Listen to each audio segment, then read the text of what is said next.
5 گناہ کرنے والوں کو قربانی کا جانور بد دعائیں دیتا ہے، 5 خطائیں کرنے والوں کو قربانی کا جانور بد دعائیں دیتا ہے، گالیاں دیتا ہے۔ خدا را میری قوم کے نوجوانوں، میرے بھائیوں، قربانی کا جانور خریدنے سے پہلے ان 5 گناہوں سے جلد از جلد توبہ کر لو، اور یہ بیان توجہ سے سنو، آپ کو پتہ چلے گا کہ آخر وہ 5 گناہ کرنے والے لوگ کون سے ہیں، کہیں آپ ان میں شامل تو نہیں۔ اگر آپ بھی ان میں شامل ہیں تو خدا را قربانی کا جانور خریدنے سے پہلے ان 5 گناہوں سے جلد از جلد توبہ کر لو۔ میرے محترم بھائیوں، آج ہم ایک ایسے راز سے پردہ اٹھانے جا رہے ہیں جو برسوں سے چھپا ہوا تھا، جسے آج تک نہ علماء نے بتایا اور نہ ہی قصائیوں نے سمجھایا۔ قربانی کا جانور صرف ذبح ہونے نہیں آتا، وہ کچھ کہنے بھی آتا ہے، کچھ سنانے بھی آتا ہے۔ وہ صرف جانور نہیں ہوتا بلکہ وہ تمہارے اعمال کا آئینہ بھی ہوتا ہے۔ وہ صرف جانور نہیں ہوتا، وہ تمہارے اعمال کا شیشہ بھی ہوتا ہے جو تمہیں دکھلانے آتا ہے۔ وہ بولتا تو نہیں مگر اس کی خاموشی خدا کا عرش ہلا دیتی ہے۔ وہ جانتا ہے کہ کون اسے اللہ کے لیے لایا ہے اور کون دنیا کے دکھلاوے کے لیے لایا ہے۔ جانور جانتا ہے، یہ جانور 5 لوگوں سے سخت نفرت کرتا ہے، 5 لوگوں کو دل سے بد دعا دیتا ہے۔ جب ایک انسان جانور کی گردن پر چھری رکھتا ہے تو زمین پر خاموشی چھا جاتی ہے، زمین پر خاموشی ہوتی ہے مگر آسمان پر شور مچ جاتا ہے۔ جب ایک انسان جانور کی گردن پر چھری چلاتا ہے، زمین خاموش ہوتی ہے، آسمان پر شور مچ جاتا ہے۔ جانور کی گردن سے بہتا خون فرش پر گرتا ہے مگر اس کی روح عرش کی طرف اڑ جاتی ہے، اور جیسے ہی وہ روح اللہ کے سامنے پہنچتی ہے، ذبح ہونے والے جانور کی روح جیسے ہی اللہ کے سامنے پہنچتی ہے تو یہ روح عرض کرتی ہے، اے میرے اللہ۔ جانور کہہ رہا ہوتا ہے، اللہ کی پاک بارگاہ میں فریاد کر رہا ہوتا ہے، شکوہ کر رہا ہوتا ہے، اللہ میں تو تیرے نام پر ذبح ہونے آیا تھا، یہ تو مجھے قربانی کے نام پر خرید کر آیا تھا، لیکن جس ہاتھ نے مجھے کاٹا اس میں تیری محبت نہیں، اس میں تو دکھاوا ہی دکھاوا تھا، اس میں تیری محبت کہاں تھی؟ ان ہاتھوں میں تو دکھاوا تھا، وہ تو 5 بڑے گناہوں کی دلدل میں پھنسا ہوا تھا۔ کیا تو ایسی قربانی قبول کرے گا؟ کیا تو ان 5 لوگوں کی قربانی قبول کرے گا جو سر سے لے کر پیروں تک پلید ہیں، ناپاک ہیں، نجس ہیں، جو توبہ بھی نہیں کرتے، گناہوں کی دلدل میں پھنسے ہوئے ہیں؟ کیا تو ایسے لوگوں کی قربانی بھی قبول کرے گا؟ میرے محترم بھائیوں، جانور کا جسم تو ختم ہو جاتا ہے مگر اس کی گواہی ہمیشہ کے لیے باقی رہتی ہے۔ جانور کا جسم ذبح ہو جاتا ہے، ختم ہو جاتا ہے، کھایا جاتا ہے، دانتوں کی چکیوں میں چبایا جاتا ہے، مگر اس کی جو گواہی ہے وہ ہمیشہ کے لیے باقی رہتی ہے۔ اے میری قوم کے نوجوانوں، میرے بھائیوں، قربانی صرف جانور ذبح کرنے کا نام نہیں، یہ دراصل ایک امتحان ہے۔ یہ امتحان ہے نیتوں کا، یہ امتحان ہے ارادوں کا اور دل کی پاکیزگی کا۔ جب تم جانور کی گردن پر چھری رکھتے ہو، یہ وہ لمحہ ہوتا ہے جو صرف تمہارے ہاتھ کا نہیں، دل کا امتحان ہو رہا ہوتا ہے، دل کی پاکیزگی کا، دل کے ارادوں کا، دل کی نیتوں کا امتحان ہو رہا ہوتا ہے، اور ہم نے اس امتحان میں کامیاب بھی ہونا ہے۔ میرے محترم بھائیوں، اب بات کرتے ہیں کہ آخر وہ کون سے 5 گنہگار لوگ ہیں جن کو قربانی کا جانور بد دعائیں دیتا ہے، گالیاں دیتا ہے۔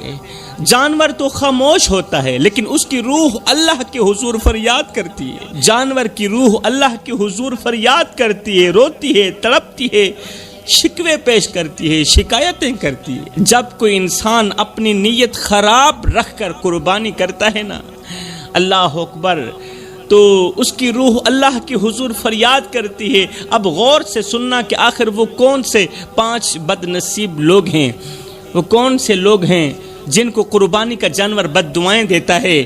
فرمایا نمبر 1، تکبر کرنے والا۔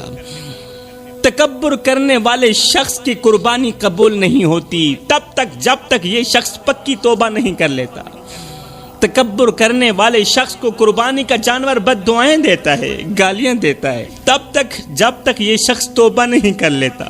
یہ وہ شخص ہوتا ہے جو ہر وقت میں کی رٹ لگائے رکھتا ہے۔ میں کرنے والا شخص جانور ذبح کرتا ہے نا، تو وہ جانور اللہ سے کہتا ہے، یا اللہ یہ بندہ مجھے تیرے لیے نہیں لوگوں کو دکھانے کے لیے لایا تھا، اسے ثواب سے محروم رکھنا، اسے میری قربانی کا ثواب مت دینا، کیونکہ یہ تیرے لیے مجھے نہیں خرید کر لایا تھا، یہ تو لوگوں کے لیے خرید کر لایا تھا۔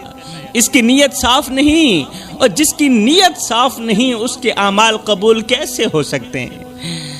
جس کی نیت ہی سرے سے صاف نہیں۔ جوانوں، ہر ایک گناہ کرنا میرا اللہ معاف کر دے گا، مگر کبھی بھی میں مت کرنا، تکبر مت کرنا۔ یہ وہ بیماری ہے جو دل کو سیاہ کر دیتی ہے، عبادتوں کو جلا دیتی ہے، اور انسان کو اللہ کی نظر میں ذلیل کر دیتی ہے۔ یہ وہ دلدل ہے جس میں آج کا ہر ایک انسان گردن تک دھس چکا ہے۔ کیوں دھس چکا ہے؟ اس لیے کہ اسے اپنا لباس دکھانا ہے، اپنی گاڑی دکھانی ہے، اپنا گھر دکھانا ہے، اپنی قربانی دکھانی ہے۔ سب کچھ دنیا کو دکھا دیا، جتنا کچھ تھا سب کچھ دنیا کو دکھا دیا، اللہ کو دکھانے کے لیے کچھ بھی نہیں بچا۔ میرے محترم بھائیوں، جو انسان تکبر کرتا ہے نا، وہ دراصل رب سے مقابلہ کر رہا ہوتا ہے، کیونکہ تکبر تو صرف اللہ کو ہی زیب دیتا ہے، بندے کو زیب نہیں دیتا۔ یہاں پر میں تمہیں ایک عبرتناک واقعہ سنانا لازم سمجھوں گا، ضروری سمجھوں گا۔ اگر آپ لوگ یہ عبرتناک واقعہ ایک بار سن لیتے ہو نا، تو تکبر جڑ سے ختم کر دو گے انشاءاللہ، آج ہی توبہ کرو گے۔ جوانوں، رات کی تاریکی میں ایک جنازہ قبرستان کی طرف بڑھ رہا تھا، مگر حیرت کی بات یہ تھی کہ جنازے کے پیچھے صرف 3 لوگ تھے۔ رات کا وقت تھا، رات کی تاریکی تھی، ایک جنازہ قبرستان کی طرف جا رہا تھا، مگر حیرت کی بات یہ تھی کہ جنازے کے پیچھے صرف 3 لوگ تھے۔ کسی میت کے پیچھے ہزاروں لوگ ہوتے ہیں، کسی میت کے پیچھے لاکھوں لوگ ہوتے ہیں، اور کوئی میت 4 کندھا دینے والوں کے لیے بھی ترستی رہتی ہے۔ وہ شخص جو زندگی بھر اپنی بڑائی کے جھنڈے گاڑتا رہا، جس کی گاڑی آتی تھی تو راستے خود بخود صاف ہو جایا کرتے تھے، آج اس کی میت کے لیے کوئی راستہ بنانے والا نہ تھا، نہ رش تھا، نہ ہجوم تھا، نہ کسی کی آنکھیں نم تھیں، نہ کسی کی زبان پر نام تھا۔ ساری زندگی وہ لوگوں کو لباس سے تولتا رہا، مگر آج کفن ایک جیسا، مٹی ایک جیسی لمبی گاڑی دروازے پر ہی کھڑی رہی۔ آج نمبردار کا جنازہ تو جا رہا ہے، مگر جنازہ پڑھنے والا کوئی نہیں، 3 لوگوں کے سوا چوتھا بندہ نہیں۔ وہ شخص جس نے زندگی بھر لوگوں کو حقیر جانا، اپنی دولت، شہرت اور قربانیوں پر فخر کرتا رہا، آج اپنی ہی لاش کے لیے کندھا دینے والوں کے لیے ترس رہا تھا۔ آج مٹی اس کے اوپر تھوک رہی تھی، کفن گیلا ہو رہا تھا، زمین سخت ہو گئی تھی، اور جب قبر میں رکھا گیا تو مٹی خود سے جدا ہونے لگی۔ اب آگے کی کہانی سنیے۔ چند لوگ قبرستان میں کھڑے اس امیر شخص کی تدفین کر رہے تھے، اتنے میں ایک فقیر اللہ والے کا وہاں سے گزر ہوا۔ اللہ والا وہاں سے گزرا، اللہ والے نے جب مرنے والے کا چہرہ دیکھا تو کہنے لگا، یہ وہی ہے نا جو کل تک کہتا تھا کہ میرے بغیر دنیا کا نظام نہیں چلے گا، جو کل تک کہتا تھا کہ میرے بغیر دنیا کا نظام رک جائے گا، نہیں چلے گا۔ پھر فقیر آگے بڑھا، قبر کے کنارے کھڑے ہو کر آہستہ بولا، او مرنے والے، سب کچھ کر لیا تو نے، دولت جمع کی، محل بنائے، عزت خریدی، مگر افسوس ایک چیز نہ خرید سکا، اور وہ چیز تھی عاجزی، اور یہی وہ چیز تھی جو تیرا رب مانگتا تھا۔ انسان کے پاس عبادت ہے، عبادتوں کے انبار ہیں، نیکیوں کے انبار ہیں، اگر اس کے اندر عاجزی نہیں ہے تو اس کے پاس کچھ بھی نہیں ہے۔ پھر آگے کیا ہوا؟ یہ فقیر سب لوگوں کو مخاطب کر کے کہنے لگا، لوگو، میں بھی اس امیر کے دروازے پر گیا تھا، میرے بچے بھوک سے بلک رہے تھے، اور اس کے محل کے کتے بھی دودھ پی رہے تھے، میں نے صرف اتنا کہا تھا کہ اللہ کے نام پر مجھے کچھ دے دو، میرے بچے 3 دن کے بھوکے ہیں، مجھے کچھ دے دو۔ اس نے مجھے بجائے میری خدمت کرنے کے مجھے دھکے دے کر گھر سے باہر نکال دیا. آج دیکھو اس کے غرور کی سزا اسے کیسے مل رہی ہے. جنازہ پڑھنے والا کوئی نہیں ہے. آج دیکھو اس کے غرور کی سزا اسے مل چکی ہے. اس کے تکبر کی وجہ سے، اس کی میں کی وجہ سے لوگ اس سے اس قدر نفرت کر چکے ہیں کہ کوئی بھی اس کا جنازہ پڑھنا گوارا نہیں کرتا. نہ جسم تیرا نہ جان تیری، اے ترکا رب رحمان دے. ان حکم بغیر تو بے وس ہیں، اے فیصلہ پڑھ قرآن دے. او میرے جسم تے میری مرضی ہے، اے وہم گمان انسان دے. او تیری روح شاکر مالک دی، تیرا ڈھانچہ قبرستان دے. پھر فقیر نے کہا لوگو سب کچھ کرنا، محل بنانا، دولت کمانا، مگر تکبر مت کرنا، کیونکہ جس نے تکبر کیا وہ رب کی نظر سے گر گیا، اور جو رب کی نظر سے گرا پھر ساری دنیا مل کر بھی اسے اٹھانا چاہے تو نہیں اٹھا سکتی. جو شخص رب کی نظر سے گر گیا ہے پھر وہ کبھی اٹھ نہیں سکتا. تو فرمایا تکبر کرنے والے شخص کی قربانی بھی قبول نہیں ہوتی تب تک جب تک وہ شخص توبہ نہیں کر لیتا. اور ایسے شخص کو قربانی کا جانور بد دعائیں دیتا ہے، گالیاں دیتا ہے. اب بات کرتے ہیں دوسرے شخص جس کو قربانی کا جانور بد دعائیں دیتا ہے، گالیاں دیتا ہے، اور فرشتے ایسے شخص پر افسوس کرتے ہیں. یہ وہ شخص ہے جو دوسروں کا دل دکھاتا ہے. جوانو، کسی کا دل دکھانے والے شخص کی قربانی قبول نہیں ہوتی. جو شخص کسی کا دل دکھاتا ہے نا، بار بار دلوں پر ہی وار کرتا ہے نا، جب یہ شخص قربانی کے لیے جانور خریدتا ہے، اللہ کے نام پر قربان کرنے کے لیے جانور خریدتا ہے، تو یہ جانور اسے بد دعائیں دیتا ہے، اسے گالیاں دیتا ہے، اور اللہ کے حضور فریادیں پیش کرتا ہے کہ یا اللہ یہ مجھے کس نیت سے لے کے آیا تھا، اور اس کا اندر تو سارا کا سارا ناپاک ہے، اس کا اندر تو سارا کا سارا گندا ہوا پڑا ہے. یہ وہ شخص ہے جو دوسروں کا دل دکھاتا ہے، جو دوسروں کے دلوں پر وار کرتا ہے، جس کی زبان دوسروں کو کاٹتی ہے، لہجہ ایسا کہ سننے والا رو دے، عمل ایسے کہ سامنے والا ٹوٹ جائے.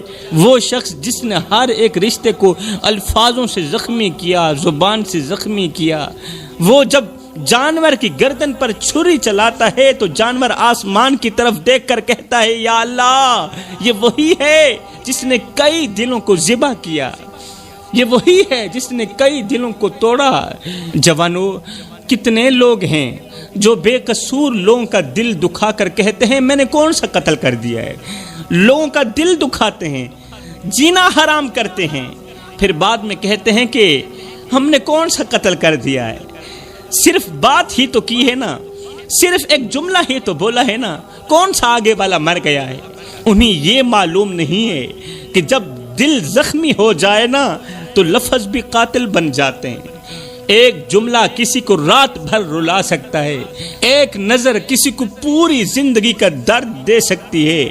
جو شخص یہ سمجھتا ہے کہ زبان سے نکلی بات صرف ہوا میں گم ہو جاتی ہے، وہ نہیں جانتا کہ آسمان پر ہر لفظ محفوظ بھی ہو رہا ہے، اور اللہ کا ترازو انصاف بھی تولتا ہے. اللہ کے خزانے میں دیر ہے، اندھیر نہیں ہے، اور وہ دن دور نہیں جب کسی کو رلانے والے روتے نظر آئیں گے، کسی کو ستانے والے ستائے ہوئے نظر آئیں گے. کتنے نادان لوگ ہیں جو زخموں پر نمک چھڑکنے کے بعد بھی کہتے ہیں میں نے کیا ہے کیا ہے، صرف بات ہی تو کی ہے نا. انہیں یہ احساس نہیں ہوتا کہ ان کے لفظوں کا لہجہ کیسا تھا. بعض لفظ تیر سے بھی زیادہ تیز ہوتے ہیں، اور بعض جملے ایسے ہوتے ہیں جو انسان کو باہر سے نہیں اندر سے ہی مارتے رہتے ہیں، اور پھر انسان کو اندر سے کھوکھلا کر دیتے ہیں. پھر یہ کھوکھلا پن انسان کو ہمیشہ کے لیے ختم کر دیتا ہے. یاد رکھو میرے بھائیو، قیامت کے دن سب سے زیادہ حساب ان لفظوں کا ہوگا جنہوں نے دلوں کو زخمی کیا اور آنکھوں سے بے آواز آنسو بہائے، بے وجہ آنسو بہائے، بے قصور آنسو بہائے. جوانو، کسی کے بے آواز آنسوں سے ڈرو، کیونکہ چیخ کر رونے والا صرف تکلیف میں ہوتا ہے. جو چیختا ہے نا وہ تو صرف تکلیف میں ہوتا ہے، مگر خاموشی سے رونے والا، خاموشی سے رونے والا اللہ کے دربار میں اپنے دکھڑے پیش کر رہا ہوتا ہے اور کہہ رہا ہوتا ہے اللہ میں کمزور ہوں، یہ طاقتور ہے، میں کچھ نہیں کر سکتا، میں اپنے معاملات تیرے حوالے کرتا ہوں، اب تو جان، میرے دل کا قاتل جانے۔ اور جب دل کی فریاد عرش تک پہنچتی ہے نا تو زمین والوں کی خوشیاں چھین لی جاتی ہیں، پھر دل توڑنے والے برباد ہوتے دکھائی دیتے ہیں۔ جو دوست تمہاری خاموشی نہ سمجھے، تمہارے آنسو نہ دیکھے، تمہاری بات میں چھپا درد نہ سن سکے، نہ سمجھ سکے، وہ تمہارا نام لے سکتا ہے مگر تمہارا دوست نہیں ہو سکتا۔ وہ تمہارا نام لے سکتا ہے، دعوے کر سکتا ہے، مگر وہ تمہارا اپنا نہیں ہو سکتا، کیونکہ جو اپنے ہوتے ہیں وہ رونے نہیں دیتے۔ ارے یہ کیسی دوستی ہے جہاں ایک دوست ساری رات روتا رہا، تکیے بھیگ گئے، آنکھیں سوج گئی، اور دوست اتنا بھی نہ پوچھ سکا کہ تم ٹھیک بھی ہو یا نہیں ہو۔ نہیں بھائی، یہ دوستی نہیں، یہ وقت گزاری ہے۔ یہ دوستی کہاں ہے؟ زندگی بھی عجیب کھیل کھیلتی ہے۔ جن کے لیے راتیں رو کر گزاری، وہ دن نکلتے ہی بھول گئے۔ جنہیں ٹوٹ کر چاہا، وہ ہمیں چھوڑ کر ایسے چلے گئے جیسے ہم کبھی تھے ہی نہیں۔ ہم نے جنہیں دعاؤں میں مانگا، جنہیں سجدوں میں مانگا، وہ ہمیں بد دعائیں دے کر آگے چلے گئے۔ جوانوں، کسی کو ایک پل کی خوشی دے کر ہمیشہ کے لیے رلانا، یہ ایسا ہے جیسا کسی کو جنت کا خواب دکھا کر جہنم میں دھکیل دینا۔ یہ وہ ظلم ہے جو لفظوں میں نہیں بلکہ دعاؤں کی خاموشی میں بد دعا بن کر پلٹتا ہے۔